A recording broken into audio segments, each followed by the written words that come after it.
Have you ever felt like the world didn't understand you? Like no matter how hard you tried, people just didn't get you? Well, this is a story about a little girl who felt that way every single day until one magical creature stepped in and changed everything. What happened next? But before we dive into her journey, if you're watching this on YouTube or any platform, please subscribe, hit that bell icon, and drop a comment below.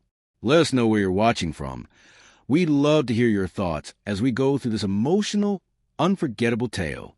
Once upon a time, in a quiet town far away from the hustle of city life, there stood a grand estate called Willowbrook Manor. It was surrounded by tall hedges, blooming gardens, and eerie silence that hung over it like a heavy fog. Behind the manor, hidden from view, was a small wooden shed with a rusted metal cage. Inside that cage lived a 5-year-old girl named Lily. Her eyes were bright like summer skies, but they often held unshed tears. She had a gentle smile that rarely reached her lips, and she loved the wind that danced through the trees more than anything. Lily wasn't allowed inside the house unless she behaved. That was what her father, Mr. Grayson, always said. He was a powerful businessman, known for his sharp mind and colder heart.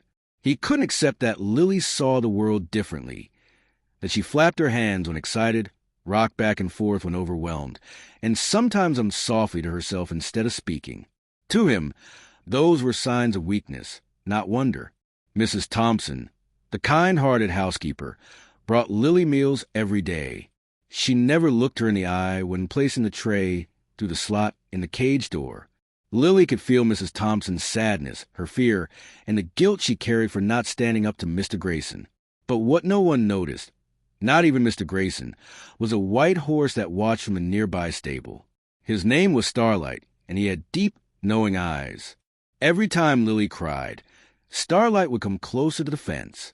When she hummed, he would nick her softly, as if joining her song. One afternoon, Lily was playing with a piece of string, twirling it in the air, mesmerized by its dance. She began to hum her favorite tune, the one her nanny used to sing before Mr. Grayson sent her away. The sound floated through the air like a whisper of hope. Starlight heard her and let out a sudden, loud snort that startled everyone, including Mr. Grayson, who had been watching from porch. "Enough," he snapped. "Take that string away. It only encourages her oddities." Before Mrs. Thompson could obey, Starlight stamped his hooves on the ground so loudly it echoed through the garden. Lily looked at him, surprised, but then, for the first time in days, she smiled. A bond formed between them in that moment, one that couldn't be broken by bars or rules or fear. Mr. Grayson ordered the stable hand to move Starlight far away, but it was too late. Lily had already found a friend. That night, Mrs. Thompson sat by the window of her small room, watching the moon rise over the manor. She thought about Lily, about Starlight, about all the years she had stayed silent while a child suffered behind bars. She made a decision. The next morning, she met Michael, the new gardener, near the cage. He had stopped working when he saw Lily for the first time. Unlike most, he didn't look away. He looked into her, and he recognized something familiar. "My brother was like her," he whispered. "He's autistic too." Mrs. Thompson's heart leapt. For the first time, someone understood.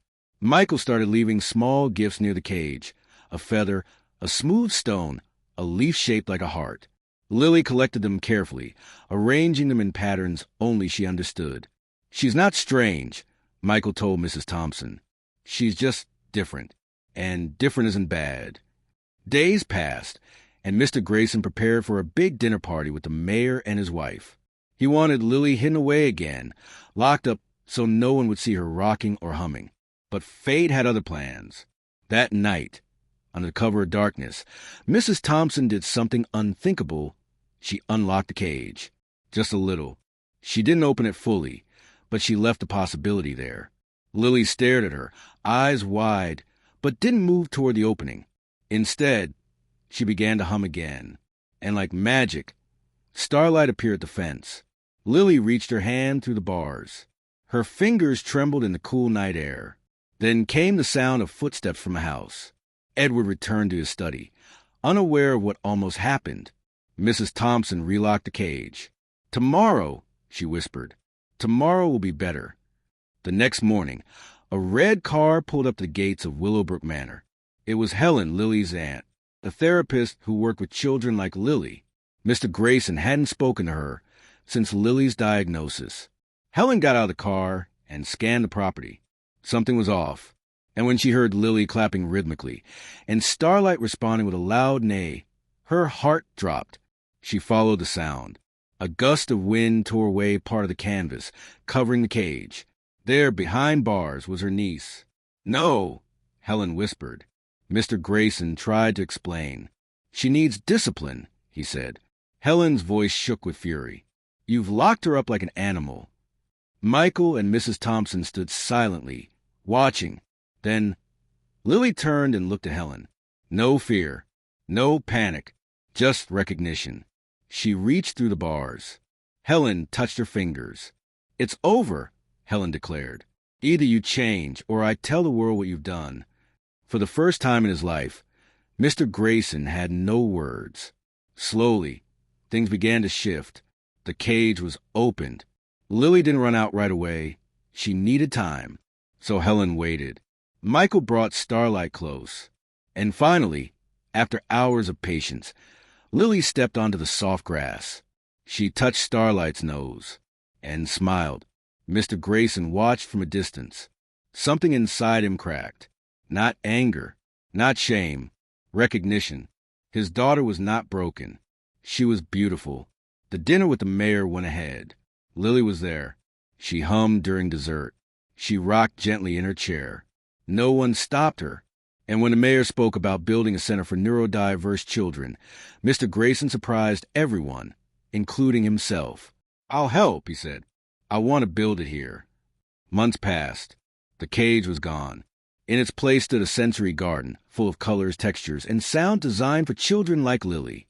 The Neurodiversity Support Center at Willowbrook Manor opened with a ribbon-cutting ceremony. Children arrived, some shy, some curious, some like Lily. They played with kaleidoscopes, painted to music, and rode horses like Starlight. Alice, another little girl with autism, became Lily's closest friend. Together, they created their own language of gestures and songs. And Starlight, he became the soul of the center. Every child who came learned to trust him, because he trusted them first. Years later, Lily stood beside her father, now a changed man, watching the sunrise. She hummed. He joined in. Their voices weren't perfect, but they were together, and that was enough. From the stable, Starlight lifted his head. He listened. He understood. Moral lesson. Being different isn't a flaw. It's a gift waiting to be seen. Sometimes, all it takes is one act of kindness, one brave heart, and one loyal friend to change the world around us.